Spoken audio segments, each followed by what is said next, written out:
எங்கள் அம்மா வந்து அப்போ எங்கள் அம்மா என்ன பண்ணுவாங்க, உங்கள் ஆச்சி வந்தாங்க, இந்த பக்கம் மாமா நின்றாங்க, இந்த பக்கம் அத்தை நின்றாங்க, இந்த பக்கம் இவங்க நின்றாங்க, அவங்க நின்றாங்க, அவங்க அப்பா அங்கே இருந்தார், அப்போ நான் படுத்து கிடந்தேன், இப்படி அவங்க ஒன்று சொல்லுவாங்க, அவங்களுக்கு தெரிஞ்சது.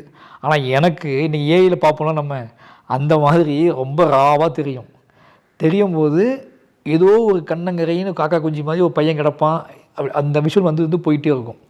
அந்த பாயிண்டில் நான் என்ன நினைப்பேன் அப்படின்னா, என்னை பற்றியான சீக்கிரமாக நிறைய கதை அப்படி நினைப்பேன்.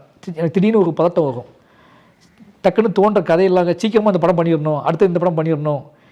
ஏதோ ஒன்று லைஃப்பில் நிரந்தரமற்ற தன்மை இருக்குது நமக்கு. நம்ம இது வந்ததே பெரிய விஷயம், அங்கேருந்து இவ்வளோ நாள் வந்ததே, இவ்வளோ ட்ராவல் பண்ணி வந்ததே பெரிய விஷயந்தான், டக்குன்னு இதெல்லாம் முடிக்கணும் அப்படிங்கிற பரபரப்பெல்லாம் மனசில் வந்துடும். அப்புறம் அந்த ஆன்சைட்டிங் குறைஞ்சி திருப்பி நார்மல் ஆகிறதுக்கு கொஞ்சம் டைம் எடுக்கும். அது ஒரு பெரிய ப்ராசஸ்.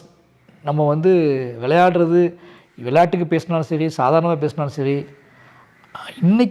இன்றைக்குள்ள பக்குவம், இன்றைக்கி இந்த வெற்றி அடைஞ்சதுக்கப்புறம் அம்மா அப்பா அதை ஜாலியாக பேசுகிறாங்க. அன்றைக்கி அது எவ்வளோ பெயின்ஃபுல்லாக இருந்திருக்கும் அப்படிங்கிறத நான் உணராமலாம் இருக்க முடியாது.